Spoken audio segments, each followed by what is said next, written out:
নমস্কার, কেমন আছেন সবাই? আশা করছি সকলেই ভালো আছেন। আমি চুমকি আরও একবার আমার চ্যানেলে আপনাদের সকলকে স্বাগত জানাই। আজকের এই ভিডিওতে আমি আপনাদের এই ডবল কাটরি ব্লাউজে পুরো সেলাই পদ্ধতি আপনাদের সঙ্গে শেয়ার করব। আর এই ব্লাউজের যে কাটিংয়ের ভিডিওটি আছে আমি অলরেডি চ্যানেলে আপলোড করে রেখেছি। এই ভিডিওর ডেসক্রিপশন বক্সে গেলেই আপনারা ভিডিওর লিঙ্ক পেয়ে যাবেন। আমি প্রথমেই এখানে 1 নম্বর 2 নম্বর করে প্রত্যেকটা পার্ট সাজিয়ে রেখে দিয়েছি। তো আমি পুরোটা আপনাদের ভালোভাবে প্রথমে বুঝিয়ে দিচ্ছি। আর এখানে কিন্তু আমি লাইলিন কাপড় দিয়ে প্রথমে কাপড়গুলিকে সেলাই করে রেখেছি। তো এখানে দেখুন, এটা হচ্ছে 1 নম্বর পার্ট আর এটা হচ্ছে 2 নম্বর পার্ট। এই দিকে দু সাইডে আছে 3 নম্বর পার্ট আর এটা হচ্ছে 4 নম্বরে বেল্টের পার্ট। আমি প্রথমেই এখানে খাপের পার্টটাকে রেডি করে নিচ্ছি। তো এখানে দেখুন সরু দিকটা এইভাবে রেখেছি আর দ্বিতীয় পার্টের সরু দিকটা এইভাবে রেখেছি। খাপের পার্টগুলো যেমনভাবে এখানে রাখা আছে ঠিক এইভাবেই কিন্তু রাখতে হবে। এরপরে 2 নম্বর পার্টের ওপরে 1 নম্বর পার্টগুলিকে এইভাবে রেখে সেলাইটা করতে হবে। আমি কিন্তু লাইলিন কাপড়ের সঙ্গে মেন কাপড় আগে থেকেই সেলাই করে এখানে রেডি করে রেখেছি। আর যখনই কোনো তৈরি করা ব্লাউজ রেডি করবেন অবশ্যই কিন্তু সেলাইটা দুবার করেই দিতে হবে। তো ভিডিওর প্রথমেই বলে রাখি, যারা যারা অলরেডি চ্যানেলটিকে সাবস্ক্রাইব করেছেন আর প্রতিনিয়ত আমার ভিডিওগুলি ফলো করেন তাদের অসংখ্য ধন্যবাদ জানাই। আর যারা এখনও চ্যানেলে নতুন আছেন তারা অবশ্যই চ্যানেলটি সাবস্ক্রাইব করে নেবেন। এরপর এই সেলাইয়ের পার্টের সঙ্গে এই সেলাইটা এইভাবে জয়েন্ট করতে হবে আর 2 নম্বর পার্টে ঠিক এই জায়গা থেকে 1 ইঞ্চির মতো টেকিং দিতে হবে।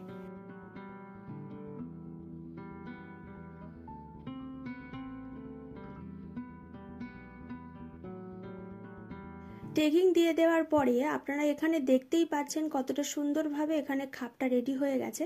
আর আপনারা যদি এত সুন্দরভাবে খাপটা রেডি করতে চান তাহলে কিন্তু অবশ্যই আপনাদের কাটিংয়ের ভিডিওটি দেখতে হবে। কাটিংয়ের ভিডিওটি দেখলে তাহলে আপনারা পুরো ব্লাউজটা আরও ভালোভাবে বুঝতে পারবেন।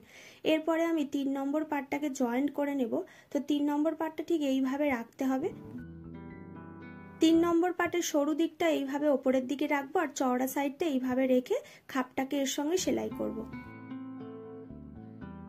আজকের এই ডবল কাটরি ব্লাউজটা কিন্তু 34 সাইজ বডির জন্য বানানো হচ্ছে। আর আপনারা যদি এর থেকে আরও বড় সাইজের জন্য ডবল কাটরি ব্লাউজের কাটিং শিখতে চান তাহলে এই ভিডিওর ডেসক্রিপশন বক্সে গেলেই আপনারা ভিডিওর লিঙ্ক পেয়ে যাবেন।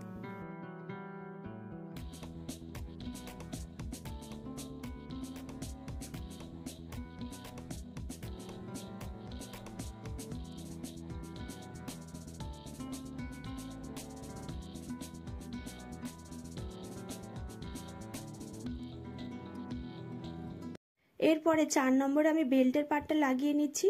তবে বেল্টের পার্টটা কিন্তু হুক পট্টির দিকে এইভাবে চওড়া সাইডটা রেখে সেলাইটা করতে হবে।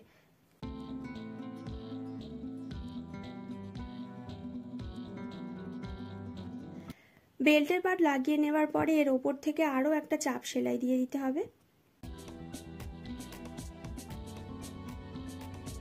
2 সাইডের পার্ট রেডি হয়ে যাবার পরে এখান থেকে আমি পট্টি লাগিয়ে নেব। তো প্রথমে আমি কোমরের কাছে পট্টি লাগিয়ে নিচ্ছি। এখান থেকে পট্টি লাগানোর জন্য আমি 1.5 ইঞ্চি চওড়া লাইলিন কাপড় কেটে নিয়েছি সমান করে। আর গলার কাছে কিন্তু আমি ওরেপ কাপড় কাটিং করব।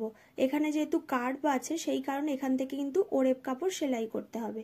তো ওরেপ কাপড় কিভাবে কাটিং করব, লাইলিন কাপড় প্রথমে এইভাবে নিয়ে নেব। তো এখানে দেখুন, যখন কোনো কাপড় এইভাবে সমান করে আমি টানছি তখন কিন্তু কাপড়টা সরছে না, এটা হচ্ছে সোজা কাপড়। আর যখন আমি একটু বাঁকিয়ে কাপড়টাকে টানবো তখন কিন্তু কাপড়টা এইভাবে বেঁকে যাবে। এই যে দেখুন কাপড়টা বেঁকে যাচ্ছে, আর এটাই হচ্ছে ওরেপ কাপড়। তো আমি এইভাবে কাপড়টাকে কেটে নেব 1.5 ইঞ্চির মতো চওড়া করে।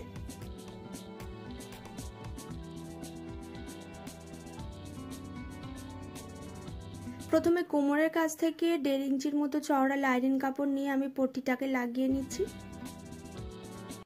গলার কাছে আমাদের কাপড়টা কিন্তু একটু কার্ভ করা থাকে, মানে একটু রাউন্ড শেপে কাটিং করা থাকে, সেই কারণে আমি এখান থেকে ওরেপ কাপড় লাগিয়ে নিচ্ছি।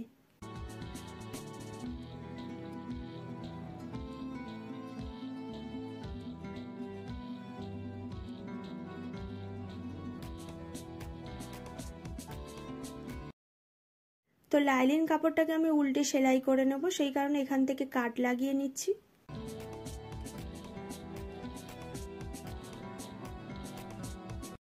এরপর কোমরের কাছে লাইনিং কাপড়টাকে এইভাবে ফোল্ড করে সেলাই করে নিতে হবে।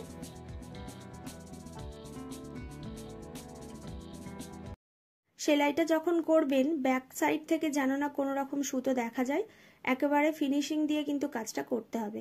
এরপর গলার সাইডে একই রকম ভাবে কাপড়টাকে এইভাবে মুড়ে আমি সেলাই করে নেব। এরপর আমি ব্যাক পার্টটাকে রেডি করছি। তো সোজা কাপড়ের ওপরে আমি লাইনিং পার্টটা রেখেছি আর পিঠের ডিজাইন বরাবর 1/2 ইঞ্চি করে পুরোটাকে প্রথমে সেলাই করে নিচ্ছি।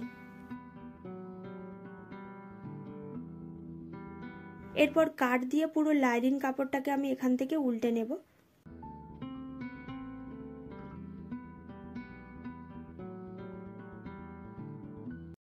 লাইনিং কাপড় উল্টে নেওয়ার পরে মেন কাপড়ের ওপরে সুন্দর করে লাইনিং পার্টটাকে সেলাই করে নিতে হবে।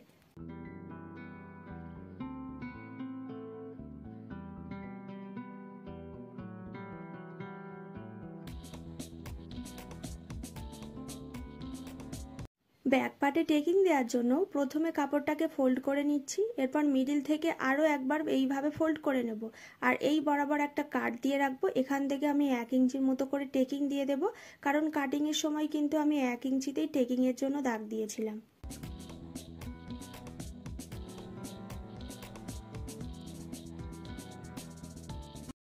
এরপর ফ্রন্ট পার্টের মতো এখানেও আমি পট্টি লাগিয়ে নিচ্ছি।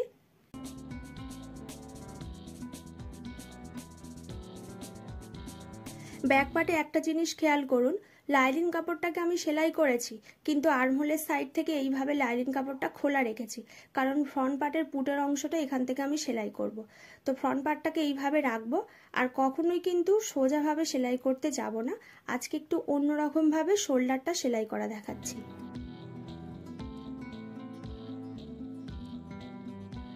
শোল্ডার সেলাই করার জন্য কি করতে হবে, ব্যাক পার্টের লাইনিং কাপড় আর মেন কাপড় এইভাবে খুলে রাখতে হবে।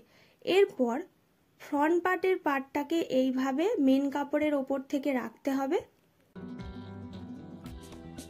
মেন কাপড়ের ওপরে রেখে লাইনিং পার্টটাকে এর ওপর থেকে দিয়ে সেলাইটা করতে হবে।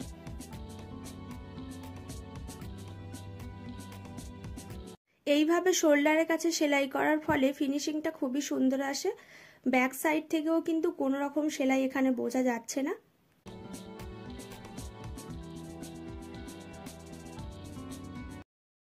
এরপরে আমি হাতার পার্টটা একেবারে এই মিডিল থেকে জয়েন্ট করে নেব।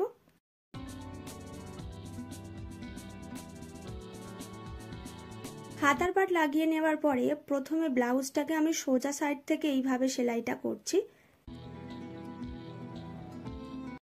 সোজা সাইড থেকে সেলাই করার পরে যা এক্সট্রা কাপড় থাকবে কেটে বাদ দিয়ে দিতে হবে।